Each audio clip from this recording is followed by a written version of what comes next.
The Return of Sherlock Holmes by Sir Arthur Conan Doyle. The Adventure of Black Peter. Part II. It was past 11 o'clock when we formed our little ambuscade. Hopkins was for leaving the door of the hut open, but Holmes was of the opinion that this would rouse the suspicions of the stranger. The lock was a perfectly simple one, and only a strong blade was needed to push it back. Holmes also suggested that we should wait, not inside the hut, but outside it, among the bushes which grew round the farther window. In this way we should be able to watch our man if he struck a light, and see what his object was in this stealthy nocturnal visit. It was a long and melancholy vigil, and yet brought with it something of the thrill which the hunter feels when he lies beside the water-pool and waits for the coming of the thirsty beast of prey. What savage creature was it which might steal upon us out of the darkness? Was it a fierce tiger of crime which could only be taken fighting hard with flashing fang and claw, or would it prove to be some skulking jackal, dangerous only to the weak and unguarded? In absolute silence we crouched amongst the bushes, waiting for whatever might come. At first the steps of a few belated villagers, or the sound of voices from the village, lightened our vigil, but one by one these interruptions died away, and an absolute stillness fell upon us, save for the chimes of the distant church, which told us of the progress of the night, and for the rustle and whisper of a fine rain falling amid the foliage which roofed us in. 2:30 had chimed, and it was the darkest hour which precedes the dawn, when we all started as a low but sharp click came from the direction of the gate. Someone had entered the drive. Again there was a long silence, and I had begun to fear that it was a false alarm, when a stealthy step was heard upon the other side of the hut, and a moment later a metallic scraping and clinking. The man was trying to force the lock. This time his skill was greater, or his tool was better, for there was a sudden snap and the creak of the hinges.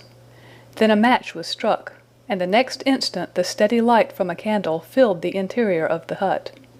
Through the gauze curtain our eyes were all riveted upon the scene within. The nocturnal visitor was a young man, frail and thin, with a black mustache which intensified the deadly pallor of his face. He could not have been much above 20 years of age. I have never seen any human being who appeared to be in such a pitiable fright, for his teeth were visibly chattering, and he was shaking in every limb. He was dressed like a gentleman, in Norfolk jacket and knickerbockers, with a cloth cap upon his head. We watched him staring round with frightened eyes. Then he laid the candle end upon the table and disappeared from our view into one of the corners. He returned with a large book, one of the log books which formed a line upon the shelves. Leaning on the table, he rapidly turned over the leaves of this volume until he came to the entry which he sought. Then, with an angry gesture of his clenched hand, he closed the book, replaced it in the corner, and put out the light. He had hardly turned to leave the hut when Hopkins' hand was on the fellow's collar, and I heard his loud gasp of terror as he understood that he was taken. The candle was relit, and there was our wretched captive, shivering and cowering in the grasp of the detective. He sank down upon the sea-chest, and looked helplessly from one of us to the other. "Now, my fine fellow," said Stanley Hopkins, "who are you, and what do you want here?" The man pulled himself together and faced us with an effort at self-composure. "You are detectives, I suppose?" said he. "You imagine I am connected with the death of Captain Peter Carey. I assure you that I am innocent." "We'll see about that," said Hopkins. "First of all, what is your name?" "It is John Hopley Nealigan." I saw Holmes and Hopkins exchange a quick glance. "What are you doing here?" "Can I speak confidentially?" "No, certainly not." "Why should I tell you?" "If you have no answer, it may go badly with you at the trial." The young man winced. "Well, I will tell you," he said. "Why should I not? And yet I hate to think of this old scandal gaining a new lease of life. Did you ever hear of Dawson and Nealigan?" I could see from Hopkins' face that he never had, but Holmes was keenly interested. "You mean the West Country bankers," said he. "They failed for $1 million, ruined half the county families of Cornwall, and Nealigan disappeared. Exactly. Nealigan was my father. At last we were getting something positive, and yet it seemed a long gap between an absconding banker and Captain Peter Carey pinned against the wall with one of his own harpoons. We all listened intently to the young man's words. It was my father who was really concerned. Dawson had retired. I was only 10 years of age at the time, but I was old enough to feel the shame and horror of it all. It has always been said that my father stole all the securities and fled. It is not true. It was his belief that if he were given time in which to realize them, all would be well and every creditor paid in full. He started in his little yacht for Norway just before the warrant was issued for his arrest. I can remember that last night when he bade farewell to my mother. He left us a list of the securities he was taking, and he swore that he would come back with his honor cleared, and that none who had trusted him would suffer. Well, no word was ever heard from him again. Both the yacht and he vanished utterly. We believed, my mother and I, that he and it, with the securities that he had taken with him, were at the bottom of the sea. We had a faithful friend, however, who is a businessman, and it was he who discovered some time ago that some of the securities which my father had with him had reappeared on the London market. You can imagine our amazement. I spent months in trying to trace them, and at last, after many doubtings and difficulties, I discovered that the original seller had been Captain Peter Carey, the owner of this hut. Naturally, I made some inquiries about the man. I found that he had been in command of a whaler which was due to return from the Arctic seas at the very time when my father was crossing to Norway. The autumn of that year was a stormy one, and there was a long succession of southerly gales. My father's yacht may well have been blown to the north, and there met by Captain Peter Carey's ship. If that were so, what had become of my father? In any case, if I could prove from Peter Carey's evidence how these securities came on the market, it would be a proof that my father had not sold them, and that he had no view to personal profit when he took them. I came down to Sussex with the intention of seeing the captain, but it was at this moment that his terrible death occurred. I read at the inquest a description of his cabin, in which it stated that the old log-books of his vessel were preserved in it. It struck me that if I could see what occurred in the month of August, 1883, on board the Sea Unicorn, I might settle the mystery of my father's fate. I tried last night to get at these log-books, but was unable to open the door. Tonight I tried again, and succeeded, but I find that the pages which deal with that month have been torn from the book. It was at that moment I found myself a prisoner in your hands." "Is that all?" asked Hopkins. "Yes, that is all." His eyes shifted as he said it. "You have nothing else to tell us?" He hesitated. "No, there is nothing." "You have not been here before last night?" "No." "Then how do you account for that?" cried Hopkins, as he held up the damning notebook with the initials of our prisoner on the first leaf and the bloodstain on the cover. The wretched man collapsed. He sank his face in his hands and trembled all over.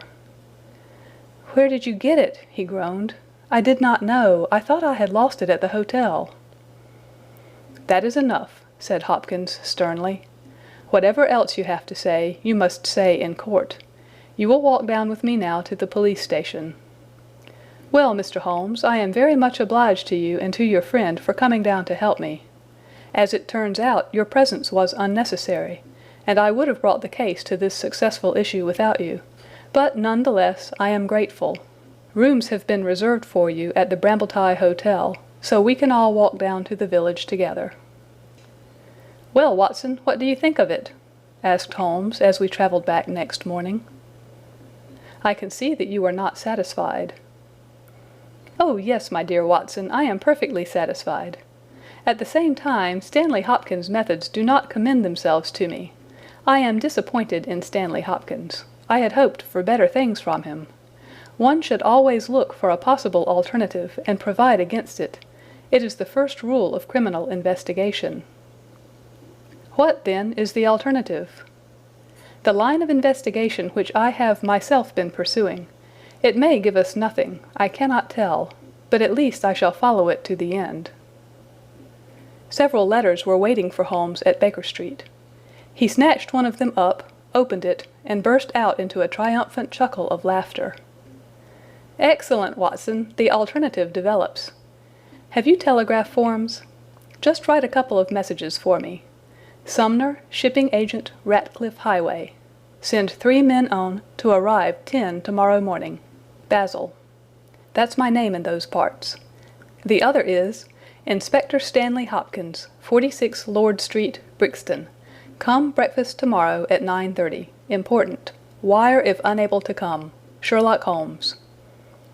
"There, Watson, this infernal case has haunted me for 10 days.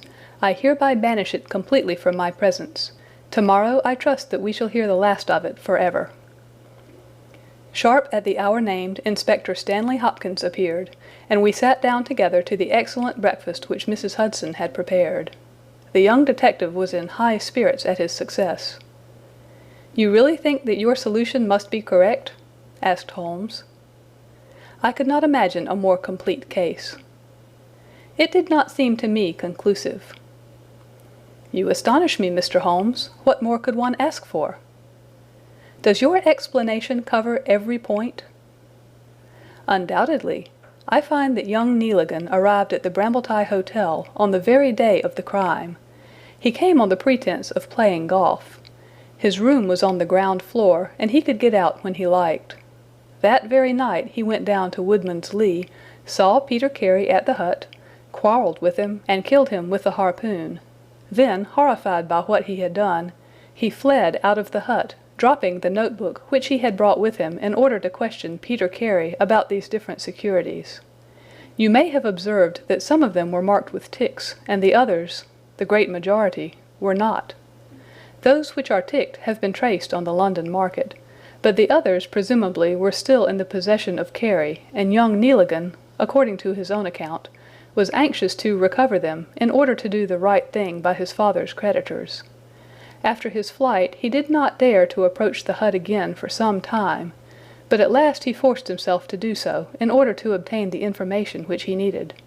Surely that is all simple and obvious?" Holmes smiled and shook his head. "It seems to me to have only one drawback, Hopkins, and that is that it is intrinsically impossible. Have you tried to drive a harpoon through a body? No? Tut, tut, my dear sir, you must really pay attention to these details. My friend Watson could tell you that I spent a whole morning in that exercise. It is no easy matter, and requires a strong and practised arm. But this blow was delivered with such violence that the head of the weapon sank deep into the wall. Do you imagine that this anemic youth was capable of so frightful an assault? Is he the man who hobnobbed in rum and water with Black Peter in the dead of the night? Was it his profile that was seen on the blind 2 nights before? No, no, Hopkins, it is another and more formidable person for whom we must seek." The detective's face had grown longer and longer during Holmes's speech. His hopes and his ambitions were all crumbling about him. But he would not abandon his position without a struggle. "You can't deny that Neligan was present that night, Mr. Holmes. The book will prove that. I fancy that I have evidence enough to satisfy a jury, even if you are able to pick a hole in it. Besides, Mr. Holmes, I have laid my hand upon my man. As to this terrible person of yours, where is he?" "I rather fancy that he is on the stair," said Holmes serenely. "I think, Watson, that you would do well to put that revolver where you can reach it." He rose and laid a written paper upon a side table. "Now we are ready," said he. There had been some talking in gruff voices outside, and now Mrs. Hudson opened the door to say that there were 3 men inquiring for Captain Basil. "Show them in, one by one," said Holmes. The first who entered was a little Ribston Pippin of a man, with ruddy cheeks and fluffy white side whiskers. Holmes had drawn a letter from his pocket. "What name?" he asked. "James Lancaster." "I am sorry, Lancaster, but the berth is full. Here is half a sovereign for your trouble. Just step into this room and wait there for a few minutes." The second man was a long, dried-up creature with lank hair and sallow cheeks. His name was Hugh Pattens. He also received his dismissal, his half-sovereign, and the order to wait. The third applicant was a man of remarkable appearance. A fierce bulldog face was framed in a tangle of hair and beard, and two bold, dark eyes gleamed behind the cover of thick, tufted, overhung eyebrows. He saluted and stood sailor fashion, turning his cap round in his hands. "Your name?" asked Holmes. "Patrick Carnes." "Harpooner?" "Yes, sir, 26 voyages." "Dundee, I suppose?" "Yes, sir." "And ready to start with an exploring ship?" "Yes, sir." "What wages?" £8 a month. "Could you start at once?" "As soon as I get my kit." "Have you your papers?" "Yes, sir." He took a sheaf of worn and greasy forms from his pocket. Holmes glanced over them and returned them. "You are just the man I want," said he. "Here's the agreement on the side table. If you sign it, the whole matter will be settled." The seaman lurched across the room and took up the pen. "Shall I sign here?" he asked, stooping over the table. Holmes leaned over his shoulder and passed both hands over his neck. "This will do," said he. I heard a click of steel and a bellow like an enraged bull. The next instant Holmes and the seaman were rolling on the ground together. He was a man of such gigantic strength that, even with the handcuffs which Holmes had so deftly fastened upon his wrists, he would have very quickly overpowered my friend had Hopkins and I not rushed to his rescue. Only when I pressed the cold muzzle of the revolver to his temple did he at last understand that resistance was vain. We lashed his ankles with cord, and rose breathless from the struggle. "I must really apologize, Hopkins," said Sherlock Holmes. "I fear that the scrambled eggs are cold. However, you will enjoy the rest of your breakfast all the better, will you not, for the thought that you have brought your case to a triumphant conclusion?" Stanley Hopkins was speechless with amazement. "I don't know what to say, Mr. Holmes," he blurted out at last, with a very red face. "It seems to me that I have been making a fool of myself from the beginning. I understand now what I should never have forgotten, that I am the pupil and you are the master. Even now I see what you have done, but I don't know how you did it, or what it signifies." "Well, well," said Holmes, good-humouredly. "We all learn by experience, and your lesson this time is that you should never lose sight of the alternative. You were so absorbed in young Nealigan that you could not spare a thought to Patrick Carnes, the true murderer of Peter Carey." The hoarse voice of the seaman broke in on our conversation. "See here, mister," said he. "I make no complaint of being manhandled in this fashion, but I would have you call things by their right names. You say I murdered Peter Carey. I say I killed Peter Carey, and there's all the difference. Maybe you don't believe what I say. Maybe you think I am just slinging you a yarn." "Not at all," said Holmes. "Let us hear what you have to say." "It's soon told, and, by the Lord, every word of it is truth. I knew Black Peter, and when he pulled out his knife I whipped a harpoon through him sharp, for I knew that it was him or me. That's how he died. You can call it murder. Anyhow, I'd as soon die with a rope round my neck as with Black Peter's knife in my heart." "How came you there?" asked Holmes. "I'll tell it to you from the beginning. Just sit me up a little, so as I can speak easy. It was in '83 that it happened, August of that year. Peter Carey was master of the Sea Unicorn, and I was spare harpooner. We were coming out of the ice pack on our way home, with head winds and a week's southerly gale, when we picked up a little craft that had been blown north. There was one man on her, a landsman. The crew had thought she would founder and had made for the Norwegian coast in the dinghy. I guess they were all drowned. Well, we took him on board, this man, and he and the skipper had some long talks in the cabin. All the baggage we took off with him was one tin box. So far as I knew, the man's name was never mentioned, and on the second night he disappeared as if he had never been.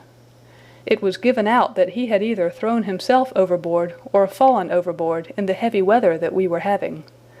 Only one man knew what had happened to him, and that was me, for with my own eyes I saw the skipper tip up his heels and put him over the rail in the middle watch of a dark night, 2 days before we sighted the Shetland lights. Well, I kept my knowledge to myself, and waited to see what would come of it. When we got back to Scotland it was easily hushed up, and nobody asked any questions. A stranger died by accident, and it was nobody's business to inquire. Shortly after, Peter Carey gave up the sea, and it was long years before I could find where he was. I guessed that he had done the deed for the sake of what was in that tin box, and that he could afford now to pay me well for keeping my mouth shut. I found out where he was through a sailor-man that had met him in London, and down I went to squeeze him. The first night he was reasonable enough, and was ready to give me what would make me free of the sea for life. We were to fix it all 2 nights later. When I came, I found him 3 parts drunk, and in a vile temper. We sat down and we drank, and we yarned about old times, but the more he drank, the less I liked the look on his face. I spotted that harpoon upon the wall, and I thought I might need it before I was through. Then at last he broke out at me, spitting and cursing, with murder in his eyes, and a great clasp knife in his hand. He had not time to get it from the sheath before I had the harpoon through him. Heavens, what a yell he gave! And his face gets between me and my sleep. I stood there with his blood splashing round me, and I waited for a bit, but all was quiet, so I took heart once more. I looked round, and there was the tin box on the shelf. I had as much right to it as Peter Carey anyhow, so I took it with me and left the hut. Like a fool I left my baccy pouch upon the table. Now I'll tell you the queerest part of the whole story. I had hardly got outside the hut when I heard someone coming, and I hid among the bushes. A man came slinking along, went into the hut, gave a cry as if he had seen a ghost, and legged it as hard as he could run until he was out of sight. Who he was or what he wanted is more than I can tell.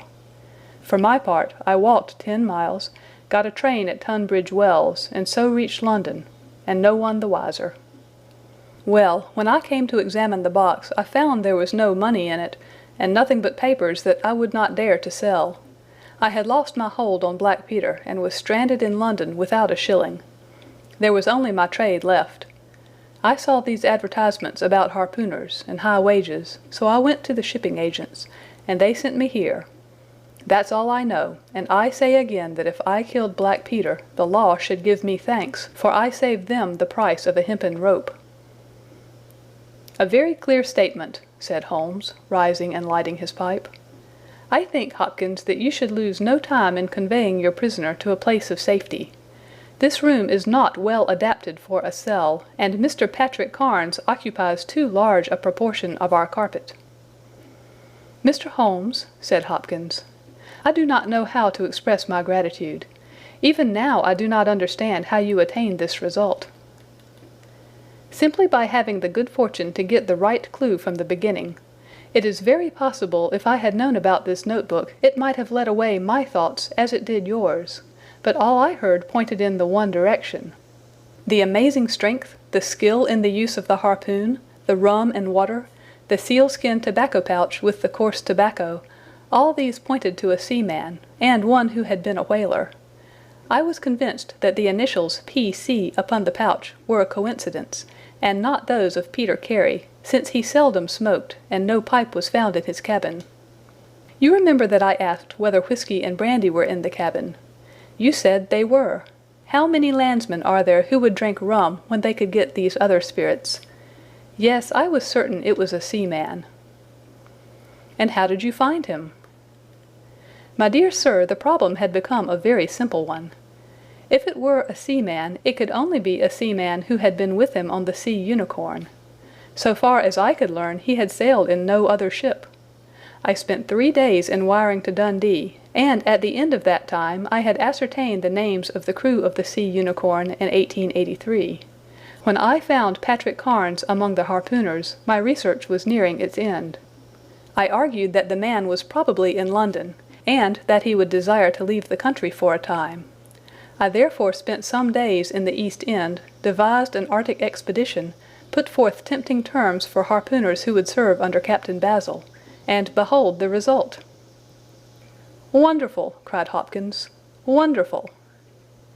"You must obtain the release of young Nealigan as soon as possible," said Holmes. "I confess that I think you owe him some apology. The tin box must be returned to him, but, of course, the securities which Peter Carey has sold are lost forever. There's the cab, Hopkins, and you can remove your man. If you want me for the trial, my address and that of Watson will be somewhere in Norway. I'll send particulars later. End of The Adventure of Black Peter, Part 2.